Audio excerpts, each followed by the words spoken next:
Even when I was like suicidal and going through this, I still had no idea like what mental health was. And I remember I had this moment where I like stood in front of the mirror, and I remember it was like this very weird moment where I feel like I was just very aware, and I was just kind of like looking at myself. And I remember like all of a sudden just like realizing and like kind of looking down. And I remember like the jeans that I was wearing, they were like super tight. And I remember just thinking to myself like, I don't remember buying a pair of like skinny jeans, for example. And that was like one of the first times where I actually realized like, oh crap, I'm 250 pounds.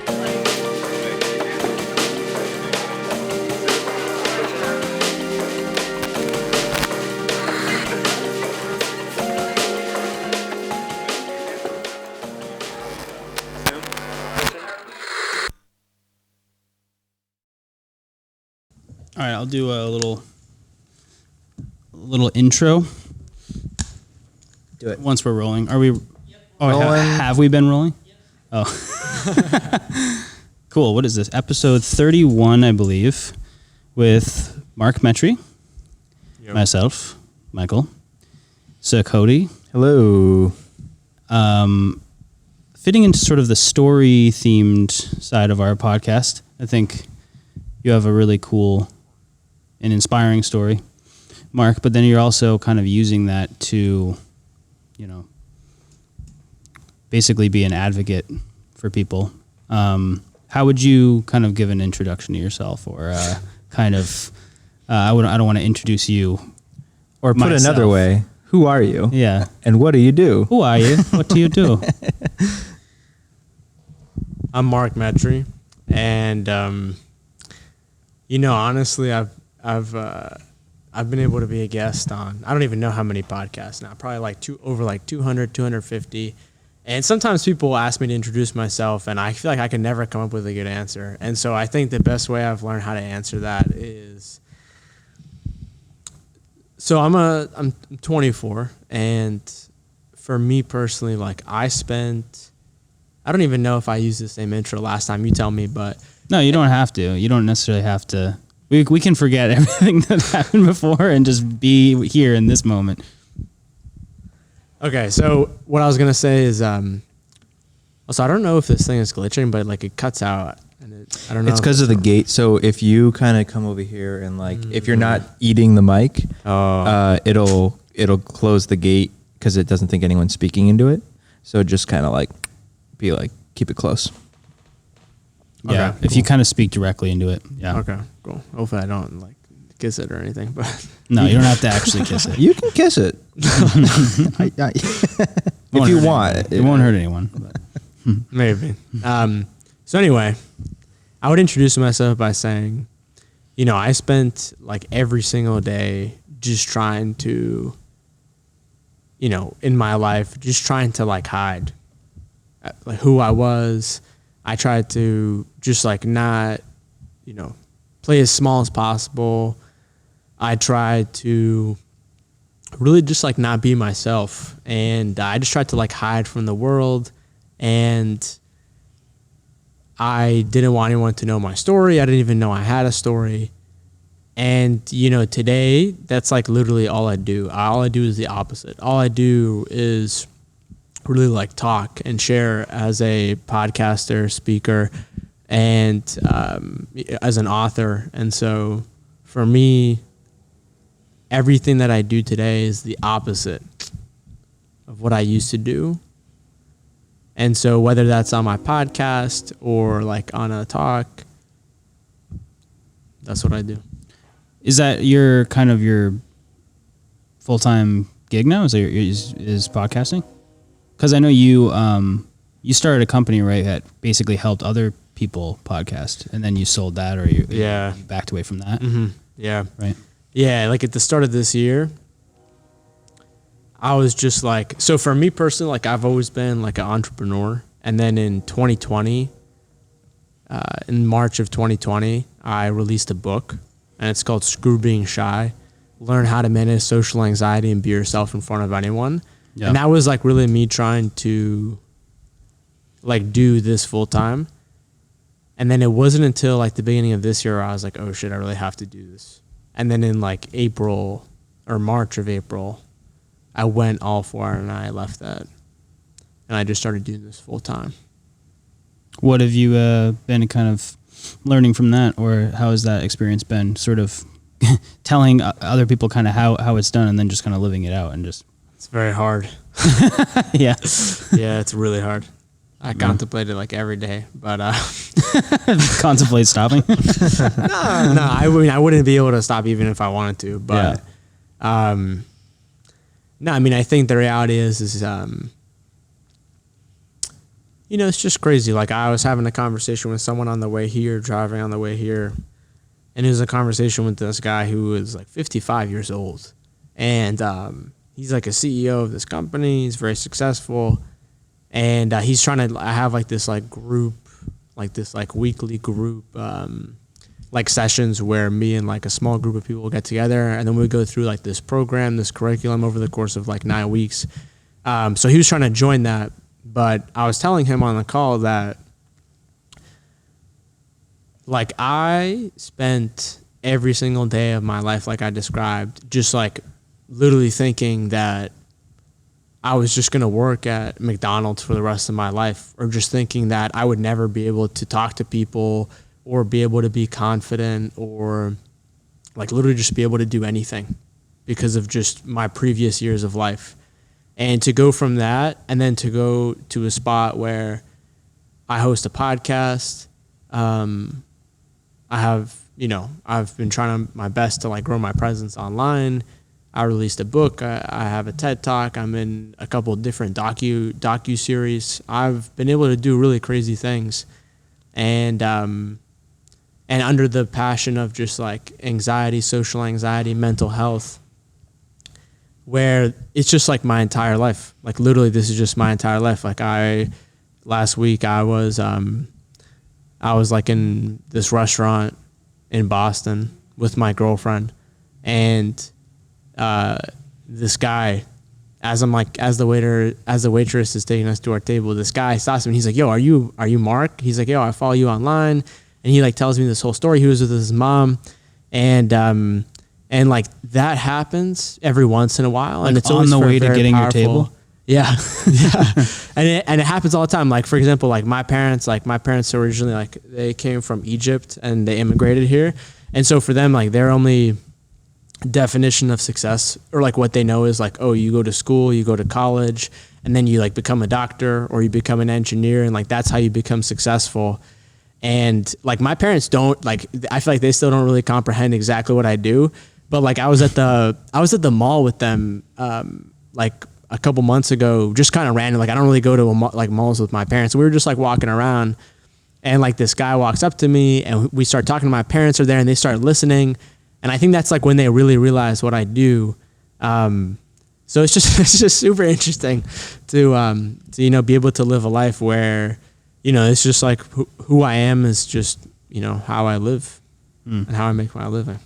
You think it clicked for your parents because they were hearing it kind of from other people, maybe like actual strangers, or like more saying like I'm assuming they were saying like what your talks and everything meant to them or something. Yeah, because like to them, I've always been like my son.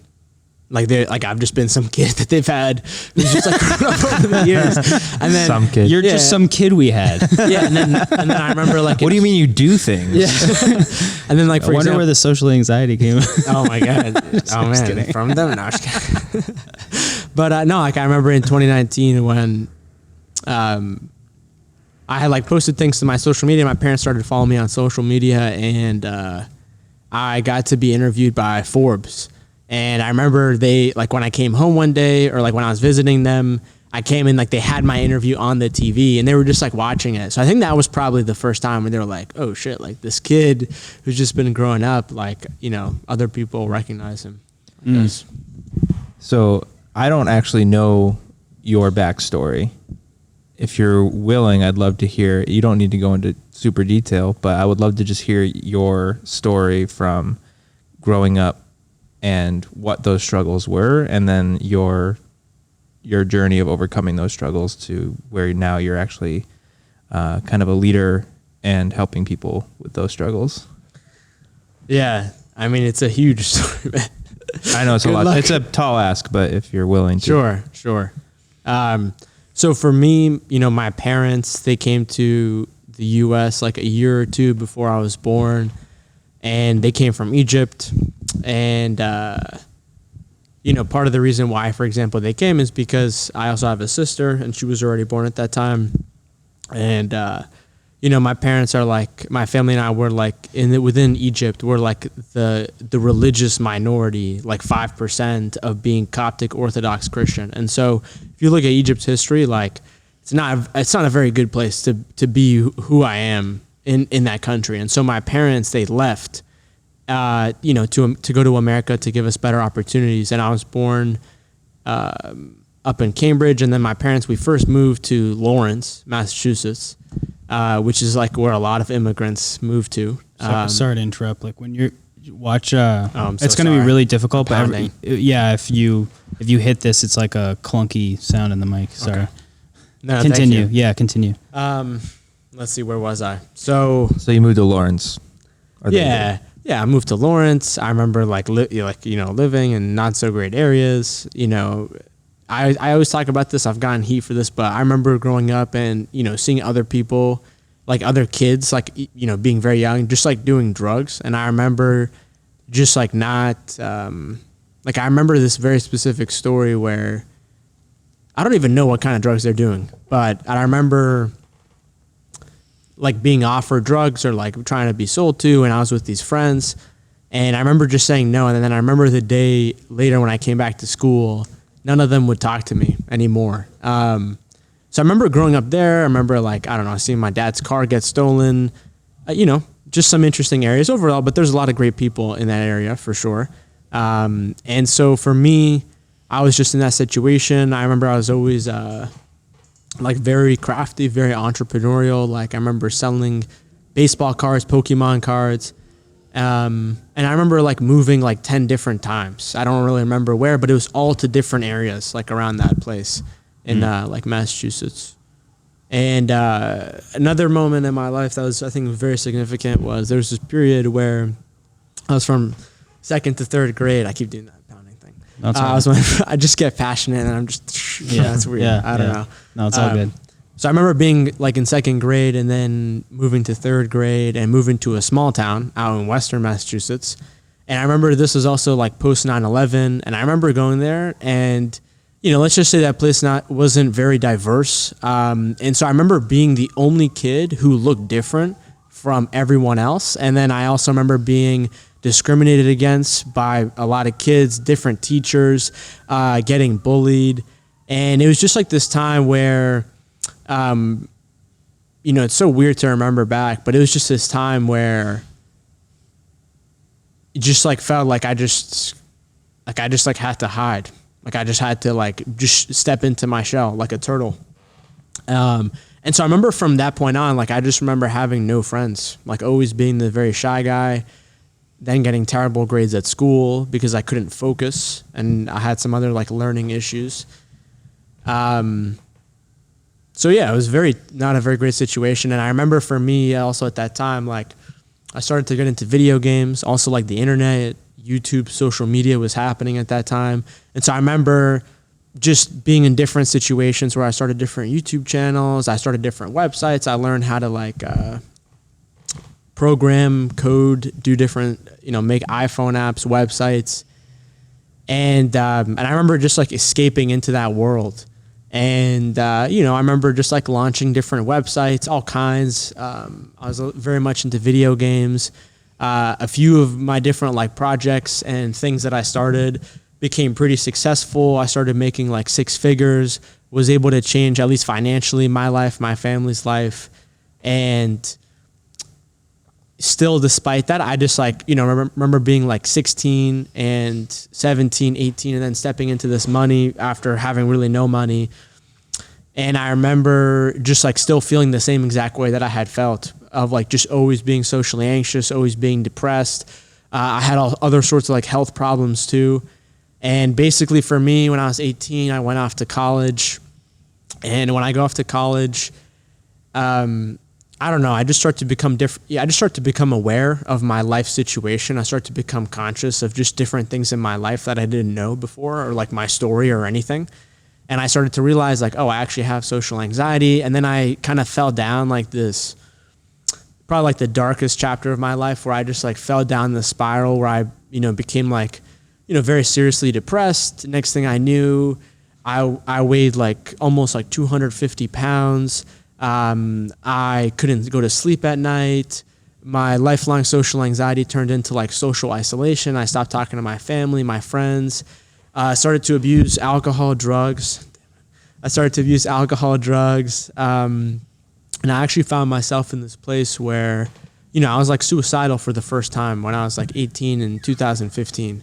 And, I went through like this, very interesting period. And I remember climbing out of that over, a process of years. And then eventually, starting different other businesses, starting a podcast, starting to talk about it. But really for me, I don't think I shared my story up until like, I think 2019 or like, it was about the early 2019 where I had this podcast called Humans 2.0. It became very successful, like ranked on the world's top 100 list. I was like interviewing all these kinds of people. And, people just started to ask me like, what's your story? And then that's when I really started to talk about it. And then I, got invited to be a speaker at all kinds of events, basically like every major city in the US. And I would just like talk about my story. I talk about what I've learned. I talk about all these different things. And people would just always ask me like, hey, Mark, how did you go from someone who, was like, facing like this debilitating social anxiety that led you to all these other issues to then being able to, be a speaker and, talk about these things very openly. And then I was like, all right, damn, I have to write this book because I went through a crazy path and a crazy process that I don't really think is out there, at least not the way that I did it, and that has worked for me. So, it's just a process over the years of just like having a podcast and start doing different things and creating. And so do we have to read the book to know kind of what, partially what helped you climb out of the social anxiety? I'm sure we'd give a deeper look into it, but like what are some of the things that come to mind when you're like helped you kind of get out of that? So it was interesting. So I remember when I first started to like realize I had this thing, I remember looking it up on Google, and I remember coming across these different articles that were like, oh, you just have to, do these tips where, you just have to like, speak louder, or you have to like pretend to be a different person and all these different things. And I remember trying that and just none of them worked for me. And I remember just like being in college and just like trying to like set these challenges for myself where I'd be like, all right, let me try to like talk to a person in the cafeteria who's like sitting alone. And I remember just trying to do that, but I just couldn't. Like every time I would try to do it, there would just be some part of like my brain or like my skin that would just hold me back. And I actually remember as a result of that, that's like one of the big reasons why I actually got like super depressed, was because I was like, oh shit, I'm going to be stuck like this forever. Like there's nothing I can do about it. I'm hopeless. So I went from that, and then I went down, had this whole scenario. And so for me, one of the things that I like realized about social anxiety is that like a lot of the times people just think that like, whether it's like you're anxious or you're nervous or you're scared, a lot of times people think that's just like your thoughts, or that's just like stuff that's happening in your head. But like if you look at it, basically every time you think something like that, like really what is that at the end of the day? That's basically like electricity flowing through like your brain cells and your neurons. That's like creating this specific output. And so when then that happens, then based on like your brain and how your body works, then that sends messages to all of your cells, and then it makes your cells like react in a certain way. And like, for example, like they've taken people who were anxious, and they put like, they did like this study, and they put like sweat pads underneath their armpits, and then they like had them go, and then they like took the sweat, and then they took totally people who generally were not that anxious, and they like let them kind of like sniff the sweat, and then apparently that activates like the same thing. And so it's just like a kind of like a weird example to show that it's not just like what's going on in your head. It's not just thoughts. Yeah, there's something chemical. Yeah, there's like an entire, like you're based on that, your body's having like this entire like biochemical chain reaction. Sure. And so what happens like as a result of you in that for years and years and years and years and years and years, and then whatever else you do to cope with that too, you know, to escape, whether that's, you know, you become addicted to video games or, you know, drugs or alcohol or pornography or whatever it is, then there's also like your brain's map, I would say, or historical context of you doing all these different things. And so for me, what I realized is that my brain was actually so dysfunctional for me to even put myself in a position to where I'm doing like these different social anxiety challenges, because I had never really like addressed this before. And so for me, to answer your question of like, I had to really just like work on like my brain health, and I had to learn like what that means, because without that, like you can't really use your mind. And one of the things that I think about a lot is, you know, everyone talks about like your mindset, your mind,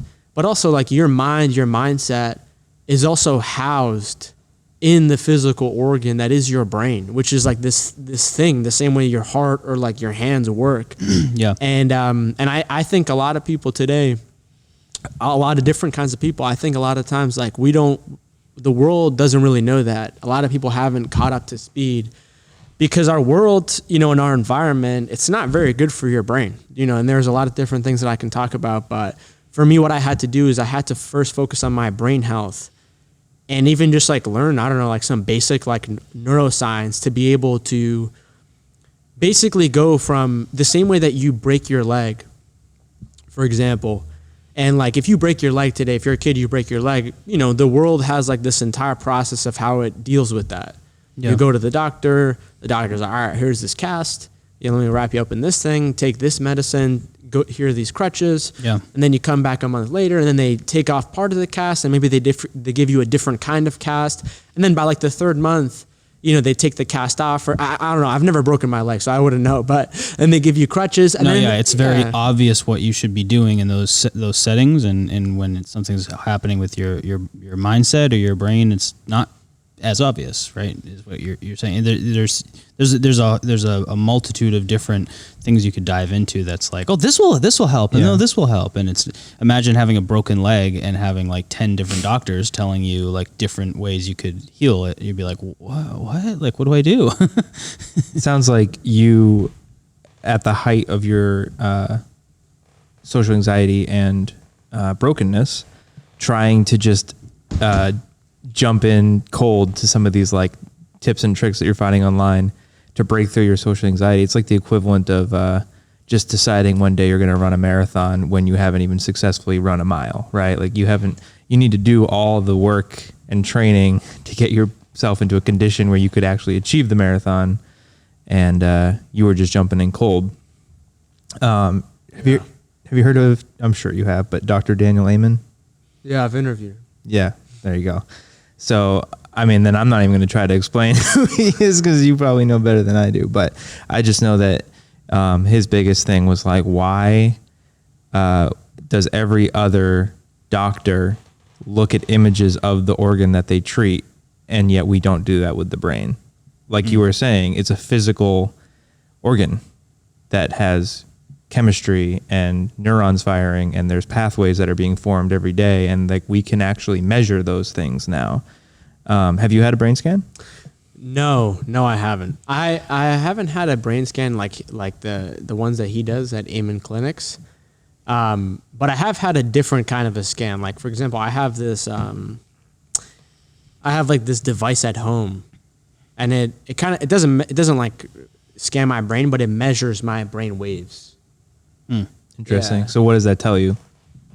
Basically, it's a tool to give you more awareness, to train yourself, to train your brain. Because a lot of the times, like, what I've realized is that, like, a lot of people will come up to me, or like they'll talk to me, and they're like, oh, I actually, like, I have anxiety, and I just like never knew it. And of course, like, everyone has like a regular degree of anxiety, but some people, you know, based on their past, their history, they just have like their brain has like a shortcut to be more anxious, and that's just like their way of life. And it's just like a tool to just like give your brain more awareness. Because if you've been stuck in something, even if it's a bad thing, like your brain has an incredible ability to normalize anything, you know? And so if you've been anxious your whole life, you know, like you've been stuck in that mode, and unless you have a direct experience that shows you in front of your face otherwise, it's just a tool to like teach you more like what's happening inside of your brain, you know? What do you think about the terminology there? Like, it seemed like in your experience, it was somewhat healthy or helpful to be like, oh, I actually have something that's almost like diagnosable. I have social anxiety. I've been thinking about this a lot. And Berlin and I were just talking about this. It was like, if you say like, I am depressed or I have depression, I don't personally know what I think about that. Or I actually disagree with that. You're experiencing it, right? But do you agree with that, or do you see it a different way where it's like it's actually helpful to recognize like I have the anxiety rather than I'm experiencing serious levels of anxiety for particular reasons? Yeah. Or did that kind of I accept that I have social anxiety, was that the first step? Yeah, it's a great question. It's definitely interesting. I think it can apply probably in both. It just depends on the context. So I think honestly, so if you're someone who's like, oh, should I say I am depressed or what? To be honest with you, you're probably not depressed because like you wouldn't even be contemplating that question. So for me personally, like, you know, as someone who had social anxiety probably since like started around 9, you know, and seeing it like literally every single day of my life, for me, it was like the greatest thing ever, because previously up to that moment, I had no idea what mental health was. I had no idea what anxiety was, any of these things. And so for me, like any time where I was in a situation where I would experience social anxiety, I would always walk away from the situation and I'd be like, I'm literally so stupid. Like, what's wrong with me? Like, why am I so messed up? Like, I guess I'm not smart enough. I don't have enough talent. You didn't even have like the tools in the language to like recognize that you were even feeling anxious. Yeah. Yeah. Or like whenever I heard depression, I always just thought it was like, oh, that just means like you're just like some person who's like in a dark room alone by yourself and covered in your sheets all day. Like I didn't, you know, like it's one thing to like see it, like, you know, talk about it, but then when you actually have it in your own life, you know, so it was one of those things where I just like, I was like, oh, well, that's not it. Like that's like way more extreme, for example. So it definitely depends on the person, for sure. Yeah, because you were coming from almost the other extreme of like not talking about that growing up, it seems like, or like not having a lot of examples of that to point to even recognize it, right? Yeah, it's interesting. Or I think it was just like, it was like too commoditized. Like I remember there was always like a joke that was like, oh, go kill yourself, something like that. Yeah. You don't really think about what that means, but you say it all the time. Or like, you know, when I was a teenager, you know, or like I would hear people say it. So I think it's one of those things where it's just like, you have no idea. Yeah. You know, and like there's people who, you know, go through like a lot of different scenarios and they have, you know, some of them have no idea. Maybe some people think about it wrongly. I'm sure it just depends on the person, and their situation. Yeah, no, it's interesting because it's like I debate that of like whether that's helpful, but obviously you don't identify that as your true self in this present day is having social anxiety. I mean, I definitely have some social anxiety for sure. I mean, it's not like crippling, it seems. Yeah, it's probably like it probably affects me like maybe like 5-10%. Maybe 15% of the time, whereas back then it was like 95%. Like not, you know. Wow. It sounds like the real breakthrough was the realization that you are not inherently the problem. Like who you are as a person is not the problem. It's just that you have certain unique struggles that you actually have the ability to overcome. And that those problems are not you, they're not who you are, and they don't identify you as a person. It's just your struggle, your own unique set of things that you have to deal with in your life, and everybody has a different set of things like that. And I think when you take those problems, those things that you struggle with and you take them on as your identity, that's when that sense of hopelessness will creep in probably. Because then you're just saying, I'm an inherently permanently broken thing, and how can you fix that, right? Whereas I just have some things that I can actually actively maneuver around and do some work in my life and start addressing these things one step at a time, and actually they will become smaller struggles over time. Is that a good way to put that, like that breakthrough that you had? Yeah, I think that's huge. That's so important. Yeah. I'm so glad you said that. So what are those things that, I mean, you know, it sounds like you had a lot. It sounds like you're a pretty science-minded guy, and you probably approach things pretty logically. Like, if I can understand how something works, I can figure out how to navigate it. And that, to me, speaks to like the brain health, understanding how the brain works. You also mentioned that you were around 250 pounds, and looking at you now, that's got to be about 100 pounds difference. So I have to imagine that there was like 90, 85. Yeah, I had to imagine that there was nutrition involved, maybe exercise. So what are the things that you changed in your life from the height of that awfulness to climbing out of it? What were the tools and the things that you had to employ to improve?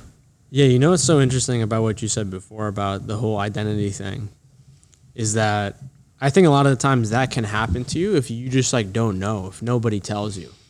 You know, and that's why I think it's so important to have conversations. Like, for example, I remember like growing up, and I remember, you know, a lot of the times, just for example, like, you know, I don't know, I'd be somewhere with my parents, I'd be somewhere with my mom or something, and then someone would just walk up to us and they'd say like, oh, you should go back to your country.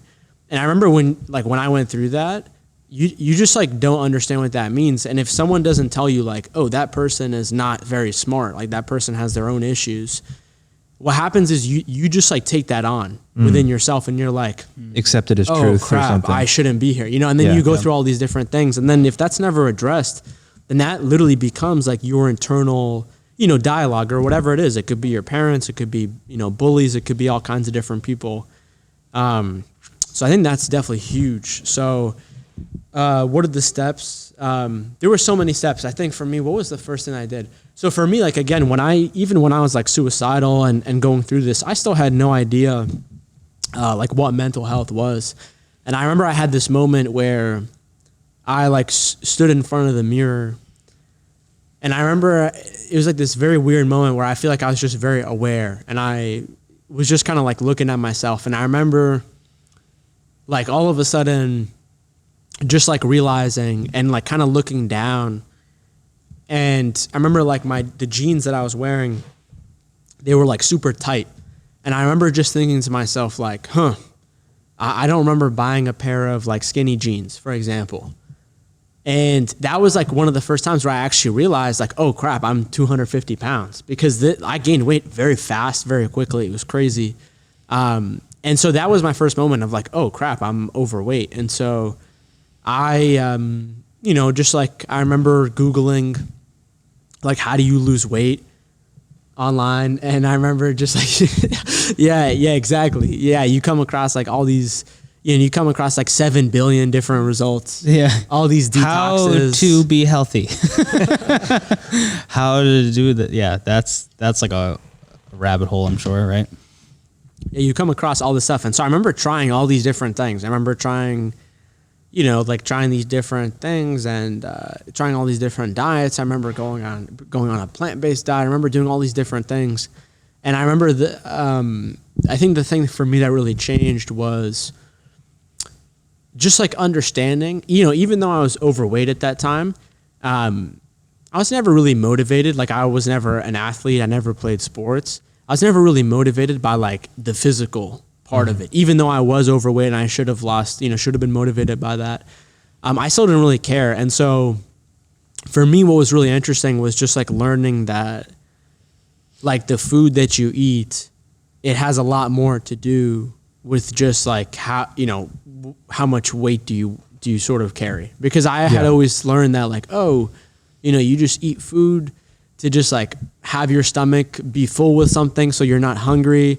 And then if you eat too much food, then you gain weight, and you know, you'll calories in versus calories out, right? Yeah, that's all I thought about. I had no idea that literally the food that you eat goes to literally all your cells, and it just literally makes who you are. And it just regenerates your body and your brain and your cells.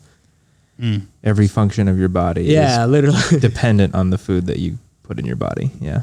So were you more motivated to eat differently because it was changing your brain? Yeah.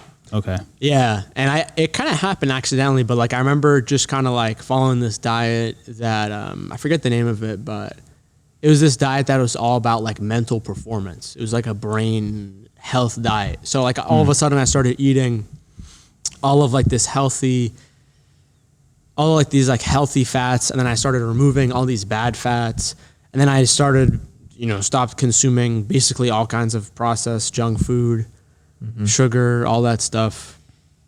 And I just found that just eating like a natural diet of stuff that just exists naturally without, adding different like chemicals and sugar.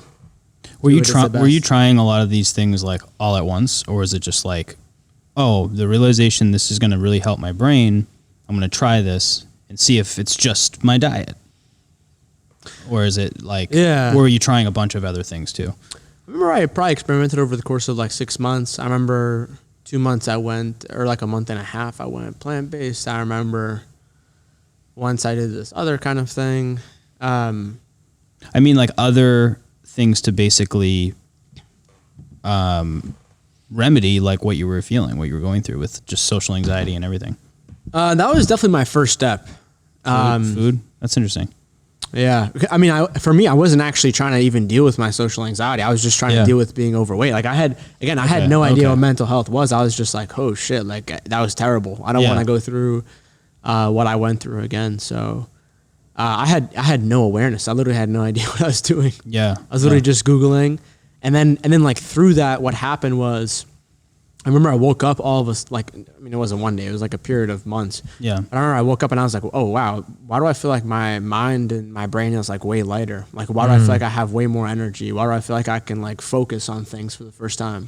And then that was like, oh, I started to eat this diet that, was focused on eating a lot of dietary healthy fat and just eating natural things and trying to remove sugar and all these other processed foods. Yeah. And then that actually worked pretty quickly. It was very interesting. You were able to correlate, oh, I'm feeling better because of what I'm fueling my body with. Yeah, and then from then I was like, oh wait, I actually have the energy to be able to focus on things and learn things. Because like again, like at that time I could like barely focus on anything. Like I could barely like just stay focused and like stay consistent with anything. And so for me, what I realized is like once I kind of got my brain working when it comes to food, all of a sudden I just found like more energy, and then I started to like read books, and then I started to like learn, and then I started to like go for walks, I started to exercise, and then all of a sudden like I would be able to sleep well for like the first time in my life. I always had sleeping problems throughout my entire life, and then all of a sudden I started sleeping well, and then I had even more energy, more focus, started to read other books, got into all other kinds of habits, all the habits, meditation, all this stuff. Yeah. And so it's a very gradual process. It's just me trying to figure it out day by day. And then also learning a ton through the people I had on my podcast. Wow. Very just day by day, trying to make every day count. My wife is a holistic nutritional therapist. Wow. Perfect. And I mean, I'd love to talk to her. Yeah, absolutely. She'd love to talk to you about your journey. And, but the main thing that she starts with any client is what she calls food and mood journaling. And she literally makes her clients go through 1 to 2 weeks of writing down every single thing they put into their body, and then just within an hour or two of doing that, writing how they're feeling, what they're thinking, how they feel physically. And then you do that for a long enough time, and there you actually start to correlate how your body is, how the food that you're eating is actually affecting all of your functions, right? Because we just go through our days, we just shove food in our face holes, and then just keep going, right? And we like feel sluggish, and we feel shitty, we have headaches, whatever, and then we never actually stop to think like, why? And then some people go like this for years and decades and just think this is the way I am. I just am a person who has migraines, or I am just a person who's chronically fatigued, or whatever. It's exactly what you were saying. Our brain normalizes and I think I'm sure you and her can speak to it better, but I think a lot of it has to do with cortisol and the stress hormones in our bodies that our brain adapts to handle that better. Yeah. Because our brain is on our side. Our brain is literally evolved to make us feel good and comfortable and to provide us the things that we need. So there's so many involuntary things that our brain is doing to us and for us that we're not even aware of. And I think coping with a stressful environment and normalizing it so we're not at the fight or flight constantly is a coping mechanism, which is great because our brain is helping us not being able to like function. But at the same time, it's bad because it makes us less aware of how our environment and the things that we're doing are harming us. Yeah. We just begin to accept them as normal and forget to actually take a step back and say, wait, should I be having migraines every day? You know what I mean? Yeah. So yeah, you should definitely talk to her about everything that she does. And I'm sure she'd love to hear what you're doing. Yeah. Yeah, for sure. And I think what's so interesting about that too is that, you know, now that I've like, you know, talked to a lot of people, I've learned that, you know, there's this term in like the medical world, it's called being a canary. I don't know if you've ever heard of it. It's like a canary bird. Like in the caves? Like mining? No, like a canary bird. Like it's just like a kind of bird. It's called a canary, and it has like this like, you know, some kind of a noise. Yeah. And so there's like that term in like the health world, because basically it means like there are some people out there who, you know, when they eat certain foods or they drink a certain way, their body instantly lets them know how they feel. They have a migraine, they have sleeping problems, they get anxious, they get tired, whatever it is. Yeah. But then, however, there are some people that are not like that. And the reality is that behind the scenes, the same thing is happening. Right. So if anything, like you could debate and you could actually say that people who are canaries, even though the brain can normalize anything, and it normalized my life exactly what you said, you could even say that some people who are canaries that, you know, they eat food, they drink something, they instantly feel this way. You could even say that's like a messaging system for your body to be like, what are you doing? You need to stop putting this in. And you could even say that that's like a warning system, because the reality is that even if someone isn't a canary, which just means that for whatever reason, their genetics, their immune system, it can just help them feel more normal and they don't have a big as an effect. Maybe in 10 years they have the same issues, you know? So it's interesting. Yeah. It's very interesting because I for me, like, of course, like I hope no one goes through what I went through, but like when I look back at it, like the fact that I had that experience when I was 18 and I got to see like, I guess how sensitive my body is or just everything that I went through, that now it's been like the ultimate gift, because like all these like lessons all of them are just like hardwired into my brain, you know? And so it's a good thing if people realize it and then change their entire lifestyle, you know? So am I making this up? The reason I said the mines, because I think that coal miners and probably other miners would bring canaries into the mine with them, because the canary would actually start sounding off when CO2 levels got too high or carbon monoxide got too high and oxygen got too low. They would know before the humans knew that it's like, hey, oxygen's getting dangerously low in here. Yeah, and so. They'd start screaming. Or the bird would just die. And then So it was before we had carbon monoxide alarms, we would use canaries. how long has this bird been dead? I just wanted to clarify that my saying the thing about the mines wasn't me not knowing what a bird is. I thought you said the Mayans. Yeah, like Like the canaries. Like, yeah, like the Mayans. Yeah. I was just like, just ignore them. yeah, like Machu Picchu. oh my god. Yeah, but I think That was actually the Incas. Sorry. if that's true, what I just said, I think that strengthens the metaphor that you were just using. Yeah, literally. But fact check it, then you can use that. Do you think that people who are not canaries are just not, I mean, who knows, right? It's a mystery, and none of us are really like nutritionists. And even people who study this stuff, they don't seem to know anything. Like, everything's a mystery, like with nutrition.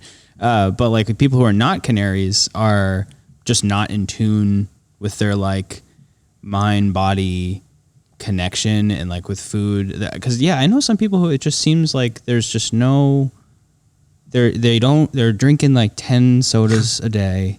Well, they're like, yeah, it doesn't affect me. And it's just like, yeah, but have you tried water? I think it's a compounding effect, because I think that, to Mark's point, when he started eating healthy, he started to notice the changes. And then because he made that correlation, he started to become more sensitive to it. Well, I'm guilty of this too. Like I don't always notice if I have sugar or something. Yeah. I don't always notice what that's doing to me. Mm-hmm. Cause I think I just get sort of like used to like a baseline of like tired and foggy. And I'm just like, I'm just kind of tired and foggy. Yeah. But then I try to think like, well, why? Did I have, first of all, did I eat before bed at all? Like anything? And usually the days where I ate anything before bed, it's like not the greatest mornings, like just a little bit more sluggish and sugar for sure. Were you eating like processed foods and sugar every day before? Yeah. So even just stopping for like 2 days, you'll notice a difference, right? Dude, it's interesting, but dude, I literally remember just being on my laptop all day and hustling and literally just eating nothing but candy. I straight up, I straight up ate a diet of, I would wake up in the morning and I would eat a muffin. Yeah, you had cereal and milk, Frosted Flakes. I go to school, they give me fried chicken fingers, fried French fries, chocolate milk, cookies, ice cream. I come home, and then like literally the only times where I'd eat something healthy would be like, my mom would sometimes make me these sandwiches that had like cucumbers and olives. And sometimes she would make me like scrambled eggs. That was like the only time I remember eating anything that was remotely healthy. Other than that, like it was real just food. Yeah, like so that was the only food you ate. Yeah. Yeah, straight up processed. Candy. Wow. And the thing is like, eating before bed too, like that's a huge thing, because our body literally uses sleep to regenerate and process and heal. And it needs to get to like ground zero before it can start healing. So when there's backed up carbohydrate, especially in our body, it's like, crap, I got to get through this first. And I got to work through all this first. Yeah. Then I can actually start healing like our mitochondria and everything in our cells. They need to be at like level 0 to start regenerating. And so they actually say like, that's why fasting is really valuable, because it gives your body and your cells time to regenerate and heal. And whenever we have backed up food, it's just like, oh God, it's just adding to the pile. Malia would be so proud of you right now. Yeah.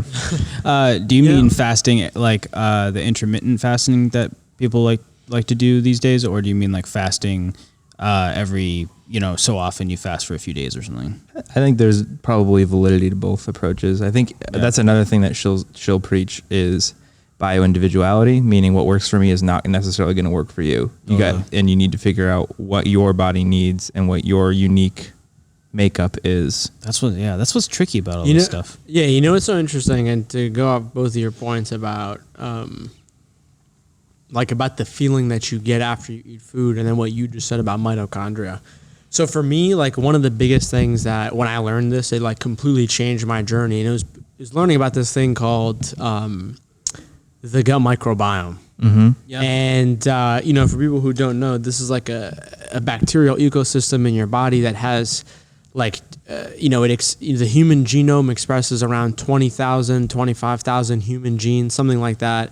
And the gut microbiome genes will express around like 20 to 25 million bacterial genes. And so one of the biggest things that I learned is that your gut microbiome is in a symbiotic relationship with your human body. Yeah. So for example, like humans can't actually digest any plant fiber, for example. And so for example, what happens is when you eat plant fiber, your gut microbiome eats that, and then it really eats everything else that you eat. And then based off that, it'll then produce an output, like a different bacterial process, maybe a change in your hormones, your cortisol level, your stress levels. And like, for example, like there's a theory out there that says mitochondria is your gut microbiome's ancient bacteria that is actually installed in all of your human cells, and it's also what controls your energy. Like mitochondria is the powerhouse of the cell, what we all learned in school. Yeah. Some people say that's connected back to your gut microbiome. And so basically what I'm saying is this: your gut is a living ecosystem that adapts to you. Yeah. So what you feed it has that bacteria. So what I tell people I'm is really like, surprised you don't like kombucha with everything you're saying right now. I just don't like the taste of it, you know? It tastes weird. Yo, I get a serving of kraut every day, maybe 2. Sauerkraut is great. And kombucha. Yeah. And I think I bet your microbiome is pretty well fed. I think you, my gut- you do a lot of fermented stuff. I think my gut health Fermented is is key. hopefully. I mean, it's got to be okay because I'm getting that like good bacteria It's every interesting. day. You're like, you definitely, again, bio-individuality, because a lot of it has to do with genetics. Like, My body at this point is just used to that as a baseline though. like So it's probably like so many of the things that affect it stem back to birth. Like you inherit it from your mom. yeah. So that's your baseline, is what your mom gave you. And then like whether or not you were breastfed, whether or not you were born naturally or a C-section, all of these things actually affect your microbiome at birth. Sure. And then of course, diet and lifestyle habits from then on are constantly impacting your microbiome. So some people are given a great hand at birth because mom took care of them, and other people not so much. If mom was on medications, if she was drinking, if she was smoking, that's all impacting your starting point. Yeah, my parents were like hippies in the 70s, so she was pretty healthy, but like before Besides the acid. Yeah. No, they didn't do that. But before my mom had me, she was like addicted to sugar and she was overweight, and then she just stopped like cold turkey.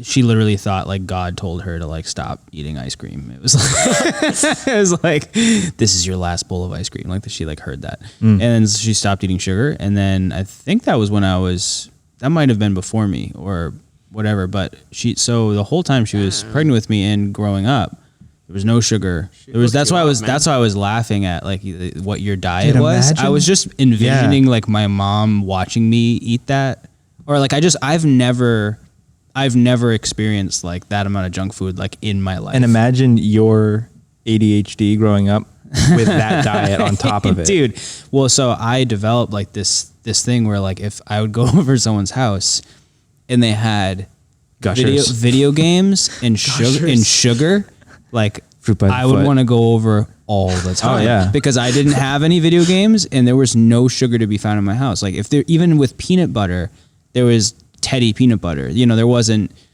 Skippy. So I'd go over to my friend's house. They had white bread and Skippy. Like I'm not even talking like Lucky Charms. I just want like that white bread and Skippy peanut butter. white and bread. It has sugar in it. And I'm just like, Your friends were like your sugar dealers. I was just like, oh, this is so like processed carbs and like bad hydrogenated oils and sugar. I was just like, no, it's so good. But it's designed but it to make you affects me addicted more, to it. I think, because like my my mom wasn't consuming sugar, so like my body's just like, what is this? Like just reacting to like it's like poison in a way.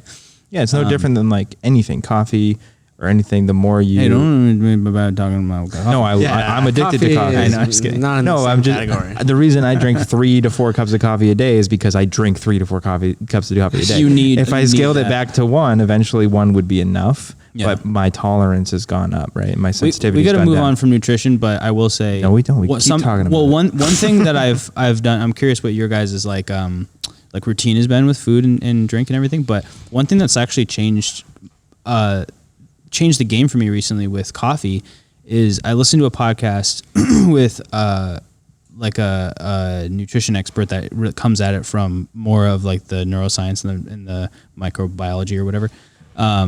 Or neurobiology, I should say. He was basically saying, Huberman, Dr. Huberman, he listened to his podcast. Yeah, Mark interviewed him. Have you interviewed him? I was like, no, but there's actually you should. an email. There's an email from his team in my email inbox. to be on his podcast? No, for him to be on mine. I You, still haven't got back to him. well, you probably should. He's anyway, actually an avid listener of our podcast, so you might want to respond before this one gets wish. released. That guy's awesome. Anyway, there was basically a guy on his podcast talking about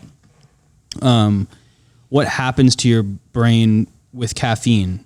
And long story short, basically like just the simple act of drinking coffee before you have food, or drinking it before the 2-hour window after you wake up, like, is harmful on a multitude of levels. And I was doing this, I was like, oh, that's every day for me. Yeah. Like, I'm drinking coffee as the first thing. Mm-hmm. Maybe I have some water, but I'm drinking it before breakfast, maybe even 2 cups, and drinking it before I'm actually going and doing anything. And I'm definitely not letting 2 hours or an hour and a half pass, but it was basically pointing out like what's actually happening in your mind, and why you crashed later on is because like basically the caffeine, it builds up a wall against adenosine, which is the chemical that's making you tired, that's still left over when you wake up. And then you get a burst of that in the afternoon later. So when you have the crash and then you go, oh, I need more coffee to combat it. But it's like, you're just going to do it again. Yeah. So I literally, just that simple thing of like me not drinking coffee right when I wake up has been like a game changer. Just letting that, what is it, adenosine? So basically just letting that wear off and letting the natural chemicals, but also I've coupled it with just doing, you have to do something. Like in the morning, like I go for a morning walk, and just like the movement and everything is like, no matter how groggy I feel, that like really wakes me up. And then I have some water, and then I eat breakfast. And I'm still driving on the way here, and I still a little bit like, and I got my coffee there, and I'm like, I don't really want to drink it right now, but I look, and I'm like, if it's been an hour and a half, then I'll start drinking coffee.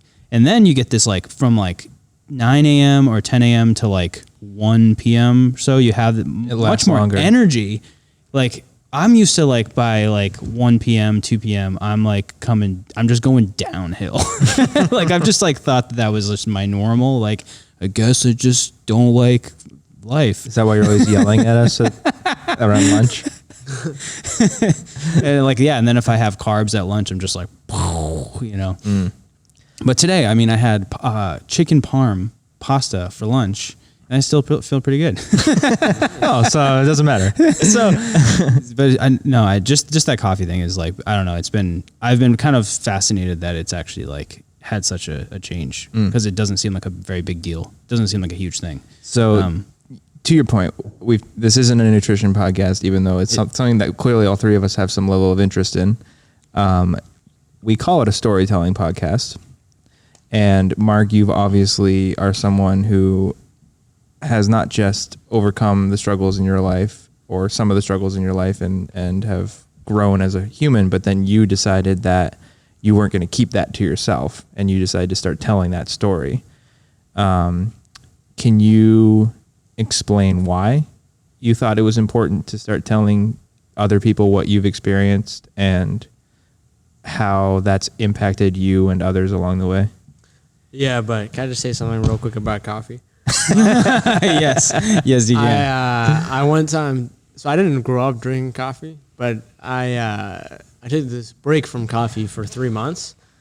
And honestly, what I've learned is life is a lot better with coffee. That's the biggest thing that I've learned, man. You know, and I still drink it every day. Yeah. So you know, maybe not every day, but you know, it is what it is. And I think again, like, I think you should enjoy life, you know, and if coffee makes you enjoy life, like, as long as it's not like crack or, you know, heroin, you know. I don't know. There's some really compelling. It's not that compelling. Advocates out there. It's not that compelling. You're being serious? I'm serious. There's a legitimate. Well, I tend to think it's because he's a doctor and he knows how much to take. But there's a Dr. Carl Hart. I think he's been on Joe Rogan's podcast. And it blew my mind. The dude is advocating like every drug. Like, yeah, I just like do heroin. It's like, it's pretty fun. And I do some meth and that's fun. But like, he knows how much to take, and he's getting like pure, but he's literally saying that like the drugs are not the problem. It's like your relationship to the drugs that are the problem, which I'm like, yeah, but his argument is that a healthy, in control person with willpower, like he has his life together. And it's like, most people don't start doing meth when their life's together. Like, that's not how it works. Or they do, and then their life becomes not so. No one's ever going like, man, I'm killing it at work. great I'm relationship. gonna reward myself with just the right amount of I meth. think now is the time I go to a seedy alley and look for some meth. Well, that's the thing, right? It's like it's almost a very like a hyper libertarian thing of like they should all be legal and they should be like monitored and pure. And it's like, yeah, I could see that, but you don't think there's still going to be people who are just like, whatever, man, like just Yeah. like, do you know what's in that?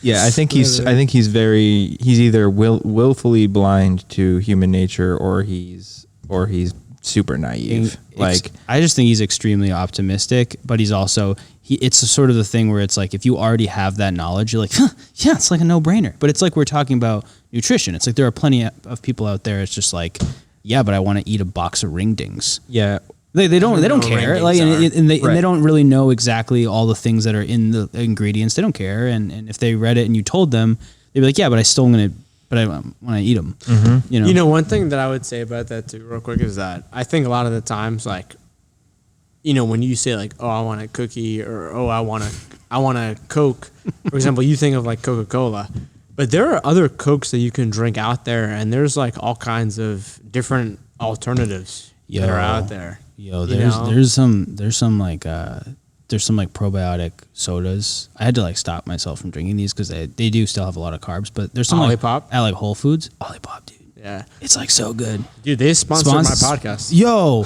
get them to sponsor this. yeah. Thank you, Olipop, for sponsoring. No, there's like some like I didn't drink Coca-Cola since I was a kid, and I was never even a huge Coca-Cola person. But like drinking Olipop it's literally like you have in like you see in like a commercial where someone's like. like you like have that reaction. You're like, what? Sugar free. like it's I can't crazy. believe it's not soda. They have a ginger lemon one too. It's like so good. From now on, we're just going to reference Mark on future episodes. Like, yeah, we don't know this guy, but we know this guy who knows him. And he was on his podcast. He'll hook it up. Yeah. He'll hook us up with the guy. Dude, I love Olipop. I should drink one. I had to like, yeah, no, I was buying those up. Yeah. Anyway, do we have anything else to say about nutrition? I feel like there's a whole nother. Yeah, I feel like I could go forever. One other thing I'd say is I think it's super cool that science is more and more discovering about microbiome. Also, not just in our gut, but also on our skin. Like, yeah, like, oh man, that's a whole nother thing, man. The makeup industry and everything else. Yeah, like a lot of our habits are decimating the microbiome on our skin, and our skin is our main defense to exterior pathogens and things that want to hurt us. Yep. So there's that, and then there's the microbiome inside of you. And I think it's super cool though that we're actually kind of unlocking how to strengthen those things, and like things like fecal transplants, as gross as that is, you can actually take a healthy person's microbiome, put it into your body, and your body will actually take on their profile. And there's tons of stories of people who have really, really intense like autoimmune issues, chronic problems, and like they'll take the fecal transplant of someone who has a very healthy health profile. Can you describe a fecal transplant, please? It's when you take the feces of someone else's body and put it into your body, into your GI tract. And your body will literally it will take the imprint of their microbiome and adopt it as your own. So here's a really fascinating story. And then when would an example of this be like happening in like history be like normal? Like someone accidentally discovered it. People actually have done it for thousands of years. Yeah. Well, it's actually no different than you talking about like you want to let your kids, you don't want to sterilize your kids because they... No, I get that aspect. It's but the just same like, idea. do you think back in the day they were just like, hey, you want to try this? I don't think we need to How go... did they discover anything back in the day? it's just the first person who discovered anything. I'm having trouble with it. Well, okay, let me just tell this one story. It's really cool. There was this mother who was really, really chronically sick, had tons of issues. The one thing that she was always pretty naturally thin and fit. But she was riddled with immune issues and chronic inflammation and all these things. Her daughter was like in her early 20s, and her daughter was very, very healthy. None of the same issues as her mom, but her daughter was always a little bit overweight, not like obese, but like was just chubbier. And she did the transplant, took her daughter's microbiome and put it into her.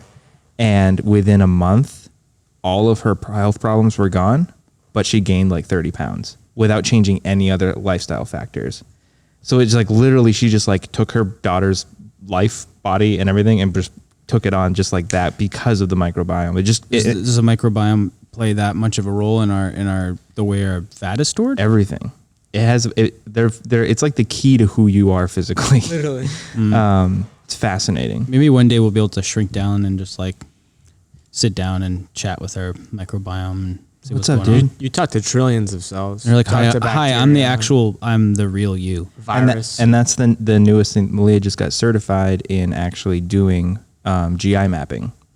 So you can order a kit through her, send it to a lab, and then she can now analyze your microbiome profile. Sure. Tell you like what's high, where you have parasites, what's missing. All super cool. I actually did one of these gut microbiome tests, and it literally tells you everything. It tells you what kinds of foods you should eat. It tells you what kinds of viruses, parasites. Tells you like What kind of viruses and parasites you might have, or it might be more susceptible to, or no, yeah. So for example, I have a I forget what it's called, but it's called like a pepino tomato virus. And like for example, like I literally will eat any food except for tomatoes. And like I've just like always known that as a kid. Like as a kid, I never wanted to eat tomatoes. And it's like, oh, you actually have this virus, literally of like a tomato.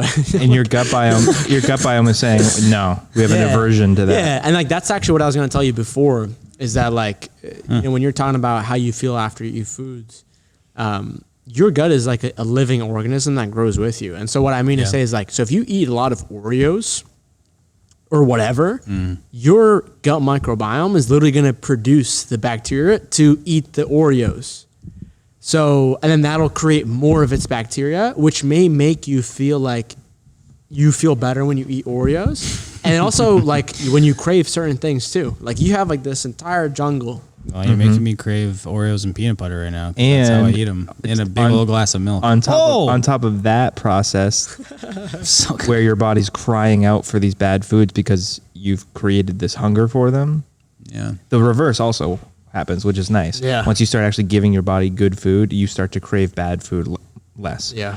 But also most people, because of the standard American diet and how much pharmaceuticals we put in our bodies, we have leaky gut. And leaky gut is when literally what it sounds like, the lining of your intestinal tract is thinner or worn out and stretched. And the foods that you're most eating, those particles break down and some of them actually leak through the lining of your intestinal tract and get into your blood system. And what does your immune system do when it recognizes a foreign body? It says, we got to attack this. So let's just use Oreos. You're eating Oreos every day. You have a leaky gut. Oreo particles are getting into your bloodstream, and your immune system is getting triggered every time you eat Oreos to attack the Oreo particles, and you're creating an immune intolerance to Oreos. And so every time you eat Oreos... Oreo Particles is a really good band name. Imagine them listening. Yeah, and so the only way to combat that is to stop eating Oreos for a long enough amount of time for your immune system to calm down. Yeah.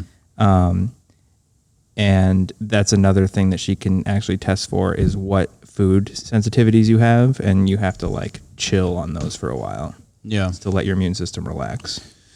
Storytelling. Why are you not a or maybe you are, but why are you not as maybe geared towards nutrition advocacy as you are maybe mental health, or at least it seems like that from your just like social presence online, because we've talked about nutrition more than anything right now. This is interesting. Well, I think the reason why I talk about it is just because it works. Yeah. You know, and I think it's just like a tool. Yeah. You know, it's part of the foundation. Like it's one of the biggest elements of like your brain and your gut, which affects, you know, your entire life. Yeah.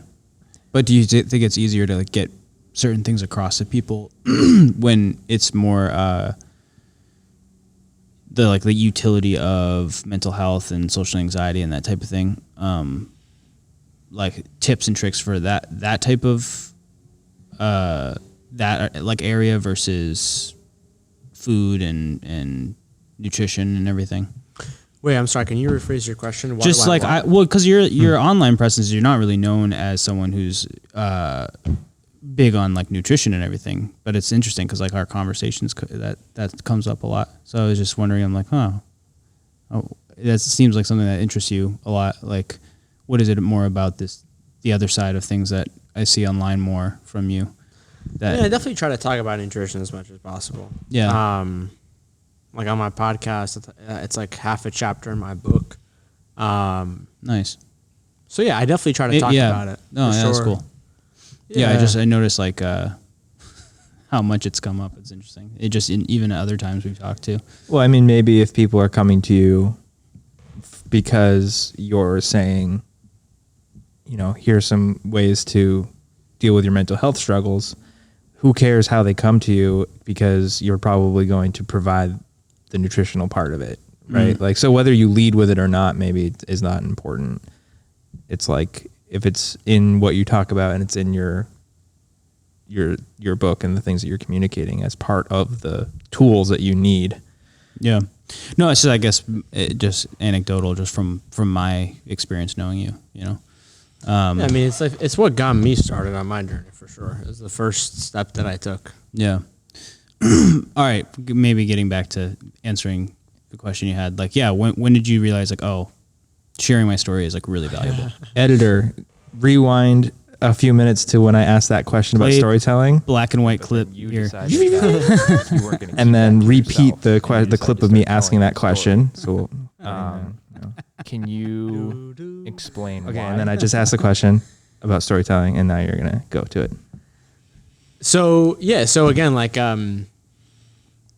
for me, like I've never been motivated to talk about myself, and it really just wasn't until people just like started asking me, and like when you live your life purpose, that's just like you don't have to think about it. Like it's just what your life is, like how it unfolds. And so if anything, for me, it's like one of those things where it's like, oh shit, like how can I stop myself from doing this? Or like rather any kind of fear that I have, anxiety is like, yo, you shouldn't talk about yourself. So it's one of those things where, I would just like talk, I just like, cause like, this is the thing, like I can only speak about what I've really experienced, cause I've only lived my life. Aside if I, reference anything that's like scientific. So for me, I just like have to use that as a reference point, like my own life story. And like that's really the only thing that I know. And so for me, it's one of those things where I would just kind of talk about it just like gradually and naturally. And then eventually, you get to like just bigger and bigger and bigger stages. And then people start asking you different questions and you start to like learn how to construct your story. So for me, it was one of those things where it's like I spent the first 18 years of my life trying to like hide from the world, hide, my story. And then once I went through it, I was like, oh, I had to have gone through this for a reason. And then you also realize like, oh, like right now as you're sitting down, there's potentially like billions of people who are in the same, maybe not billions, but, same exact spot that I was in like in 2015. So then you're like, oh, well, what's the most meaningful thing that I could be doing with my life? Oh, maybe trying to help those people who are also in pain like me. And then you just figure out different ways to like use different mediums, whether it's a podcast or a book or so on. So it's a very gradual, just like, incremental step, journey, process, evolution. Nice. What's the name of your book? Screw Being Shy. Yeah. Smack that thing. Like Get out of here, smash. Screw being shy. So obviously you have the book out, you do podcasting, you do guest speaking. Do you have kind of a plan? Do you have a vision for where and how you see this growing? I think life has changed so much, like every single year. So I always try to just think about things like the year that they come in, but it's just what I'm doing more, but just bigger. And yeah, I mean, I don't know if I could accomplish any goal within my lifetime. I would definitely say that I feel like through my podcast and like through like just like a massive network that I've built over the years of like literally hundreds of thousands of people. I just know all kinds of people, like in the government, entrepreneurs, people that have access to billions of dollars, people that have access to the best like scientific knowledge and research. And so for me, I just like hope to be some component or contributor in like trying to create, like some sort of a system where like, if you break your leg, to have some sort of a system, in like, where people could access it, like in every single town, every single city, that would kind of be like a hospital or like some sort of like a clinic or something that would have like a wide variety of tools and these different experts, even try to fund it through the government or through other corporations. So I don't know. Like a clinic more focused on like brain health than physical body health or like what? Yeah. Yeah. I mean, maybe not just kind of like health. a little of like what we've talked about, just like holistic health that's not maybe as common that you see like mental now. health. Yeah. That's cool. We'll see. We will see. I mean, I think it's just a matter of time. Yeah, I wouldn't bet against you. No, I wouldn't. You're 24? Mm-hmm. Yeah, man. When I was your age. When I was 24. I just wanted to play in bands and I still want to play in bands. Yeah. Are you a musician? I wouldn't call myself a musician. I definitely create some songs, some music, like on a weekly basis. Knowing him, But you wouldn't knowing call Mark, he's yourself- gonna be like, yeah, I'm not really a musician. I like create a couple songs, like it charted on the top 100 for like 3 weeks. pulls a Never published violin anything. out from like the back of his shirt, like it just like appears. He's like, oh, I just like play a little like he's got like the thing in his sleeve, just like. You know what he's like? You seen New Girl? You watch New Girl, Mike? Yeah, Oh, I've seen that. Yeah. You know Robbie? when she's dating Robbie, the big tall guy, and he seems like just kind of like a dorky, understated guy. And Actually, then, I don't remember. I can't remember. And then there's one episode where like she's at his house and she goes to his apartment and it's like this beautiful like penthouse and she's like, whoa, I didn't know. And she starts to finally ask him about himself and it turns out he's like a Renaissance man and he's like he just is so talented and every step of the way she's like, is this a platinum album? He goes, oh yeah, I played bass on a Santana album. And she's like, what? He's like, yeah, you guys asked me surprisingly little about me. And I just feel like that's Mark. He's just like, yeah, I'm not really a musician, but I've done a few things. Well, yeah. What do you mean by that? Like you're like, oh yeah, I only write songs every day, but I'm not a musician. What do you mean? So in like 2018, one of the things that I realized was that I remember being really into music when I was younger, and just like, I don't know, like just like playing the piano, like singing, doing different things like that. And I remember there was this period where like my whole social anxiety thing started and I just like left it. And so in 2018, I like realized that like this was starting to like bubble back up in my life. Yeah. So then I just like started to just like write down different stuff. And then I have this friend of mine who's like a producer. He's like made different like songs for all these different like artists, like in hip hop and rap, different things like that. So then I just got really into Rick Rubin, you might have heard of him. so yeah, and, I probably write like maybe not every week. I haven't written one in maybe a week. But I always just try to like do it just like literally just like for purely creative, like therapeutic reasons. It's just like very So it's like therapeutic hip-hop. for me. Yeah. Nice. That's cool. Maybe I'll release something. We'll see. So you have nothing released No. or out in the world. No. Can you email me something directly? Maybe. It depends how much I like you. I'll show you my secret songs. You send me one, I'll send you one. This feels too close to I'll show you mine if you show me yours. It is. It's exactly what it is. No, I'm the same. I'm the same way with music. I have been since I was a kid. I don't put anything out, but I've never stopped making music. Dude, and I've literally had this same exact conversation with about 3 other people just randomly today. Well, I think it's a very common thing for creative types and musicians especially. It's like there's something about creating something right in the moment. It's so satisfying, and then you're like, I'm not really going to get any more of like a dopamine hit by like continually working on this and refining it and then releasing it. Like that's all the stuff that's like work. Yeah. And so being able to marry that sort of work ethic with like the creative, passion or like the in the moment feeling is like you at that point you're like unstoppable. Which makes for you me, think. for me, I'm like, I'm very stoppable because I just, I like to just create in the moment. And I'm like, yeah. Does it make you wonder that like maybe the greatest minds, creatives of all time we'll never know about, because the ones that we do are the ones that, yes, they are creative, but they also have like the work ethic and the follow through. Yeah. And the combination of luck required. So I talk about this a lot with I think a lot of my friends are similar to me in that way, where we're like, we all know we have no problem coming up with ideas, or we might have talent, but we don't have the drive or ambition or work ethic or organization.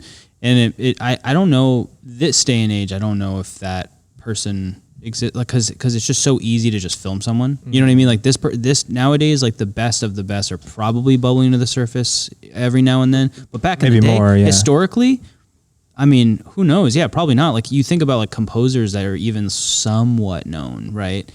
Eric Satie or Franz Liszt or something. Like these people are like, they were like really well known at their time. And they're like, nowadays it's sort of like, oh, somewhat known. Like you might know it if you hear it. But how many people were there just like shut away, just like hammering away at a piano or something that were just like beyond brilliant that we'll never know their names. Like I think about that. Yeah. Or like maybe the greatest pianist of all time is like in some remote African village where there's never even been a piano. Yeah. You know what I mean? Yeah. Well, that doesn't make any sense. Well, I'm just saying, I feel like there's the person there that Like their potential. couldn't have even discovered. No, I get it. Yeah. You know what's so interesting about what you just said about like the ability to come up with ideas and not follow through?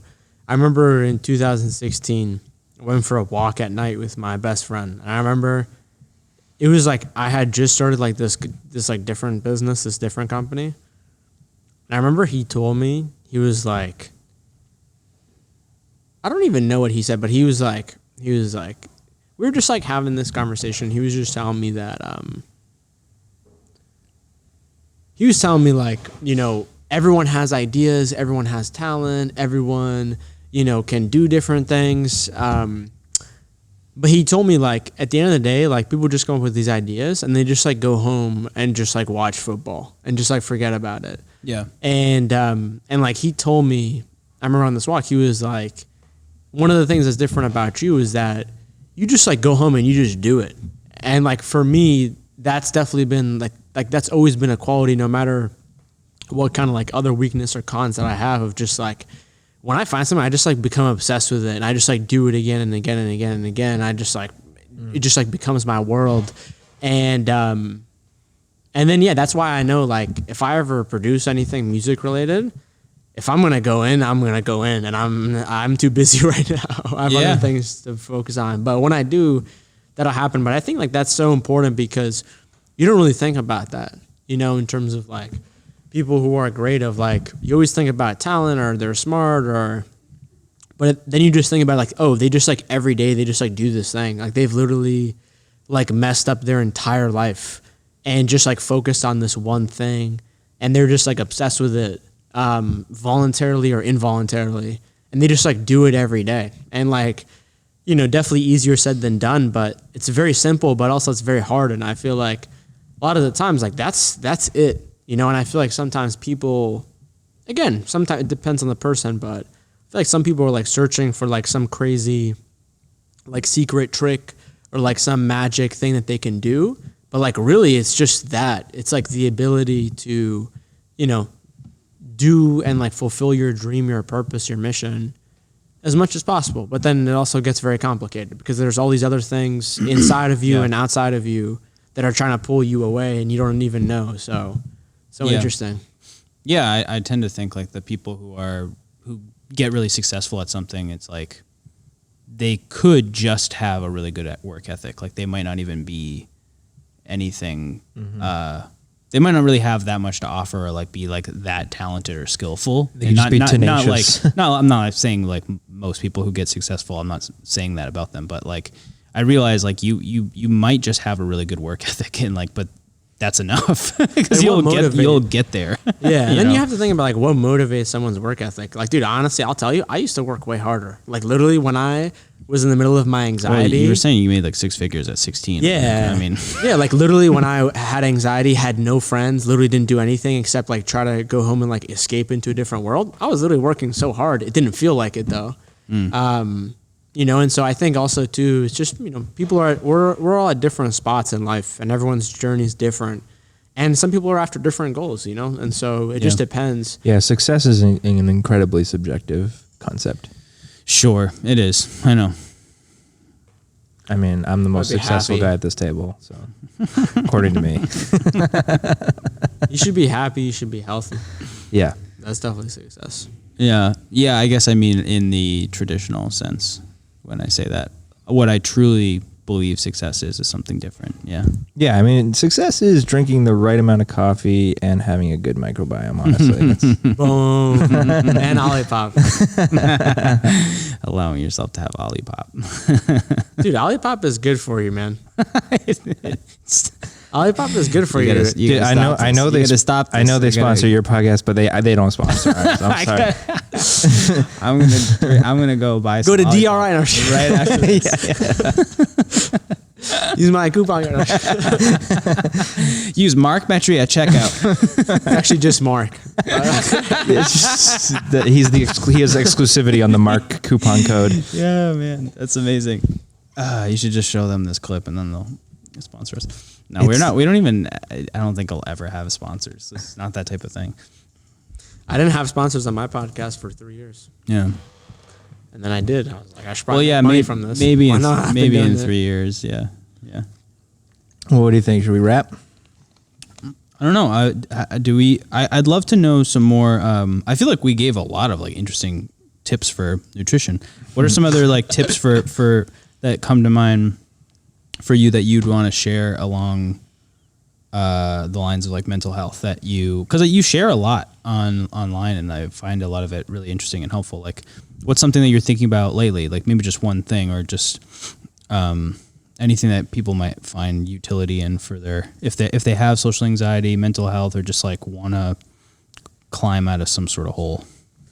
That was a nice moment we just had. You know, I think what's super important is that, you know, you find some kind of group of people who accept you. And I think a lot of the times, whether you come from like a certain family or a certain town or a certain group of friends, that could be very hard for a lot of people. And so I think one of the most important things that I did that I think looking back like really saved my life was, even though it was like online, like through video games, I think like trying to have some community of people who like know where you are is so important because, you know, there's this quote about loneliness that says something like, you know, loneliness doesn't come from spending time with yourself. Loneliness comes from the inability to communicate what's the most important to other people. And so yeah, I think it's really important for people to just like have some kind of a group or someplace where they just feel like they can be themselves and they can be accepted and they can talk about what's the most important to them without fear of judgment or shame. I think that's like the most important thing. I mean, not the most important, because if you have social anxiety and even if you are in that scenario, then your brain health issue will not make that compatible. Yeah. So I think that's the most important. And, you know, start small too. Yeah. You know, like I think one of the biggest things I've learned is like, you don't need a lot of friends. You don't need to be the most social person. As long as you have like one friend, 2 friends where you can truly feel like you can be yourself and you have like some connection with that's also deeper than yourself. So I think that's very important no matter who you are. Yeah. So is that community something that you found along the way? You said like through online gaming. I mean, I don't think I found it through online gaming. I think I experienced it in like small tidbits, you know, here and there, whether it was like playing Call of Duty with my friends and we'd all have headsets, or, you know, I remember I started like a Minecraft server way back in the day that that had a lot of players. So I definitely experienced it here and there, but I don't really think I started it up until maybe I was like 18 or 19. So it's definitely taken me a long time. Very cool. Do you still play video games? Dude, honestly, I wish. I got caught up in like in December of last year when this whole quarantine. I was like, all right, this quarantine's never gonna end. So I bought a VR headset. So I found this game with another friend of mine. It's called like Ready Population One. I don't know if you've heard of it. It's basically like it's like similar to like Fortnite, where it's like this like open world and like you jump in and then you have to like collect these supplies and these guns and there's these other teams that are shooting at you. So it's a game like that. It's like literally the craziest game that I've ever played. Like it's literally insane. Like you literally fly through the air, you like jump off, you try to climb this thing, you have a machine gun, you like trying to shoot this guys. It's like super realistic. So I got into that game. I need to get back into it, man. That's so fun. But now I'm just like I fell What's off. that called? Ready Player. Wait. No. It's called Population One. Ready Player One. Yeah, I was like, wait, that's the VR movie. It's Population One. Yeah. I tried VR for the first time recently and played like a Star Wars game, and like was like using the Force to throw stormtroopers into each other, and then I fought Darth Vader. With, I think I've played that with a lightsaber, and it was pretty fun. All right. I honestly have never liked a VR game before this one. Really? Yeah. Yeah, it was wild. There was a little bit like the first like experience of like putting it on. There was a moment of like being completely disoriented, like I because I had never used one at all, and I was just like and then like once you get over that, it was like it was fun, but it wasn't as extreme as I thought. Like I thought when VR games came out, I was like such an old man about it. I was like, there goes a third of the population. Yeah. You know what I mean? Like, just going to be plugged into the Matrix. Because, well, I just figured, like, how many people play video games? Yeah, I'm like, if it gets to that point, right? How many people play video games for hours a day? And then VR, it's like, oh, it's like real life. And it's like, it's not really. It was fun for, like, an hour. And then me and my friend were like, you want to play N64? Well, I mean, it's not that far off. It's already happening just behind computers and desktops. Like there are economies. You can make money doing that. Like you don't really need to leave your house. And but it is a free market. You gotta be good at it. You know, you gotta be really good. But if you have time, you should check out on your way down the bar that opened. I saw that. Yeah. So what is that? So it's a classic arcade bar. So it's literally the same size of this space. Okay. And every square inch of it is covered with classic arcade games. It's pretty fun. It's just a flat rate at the door, and then you can just play. It's fun. Wow. Yeah.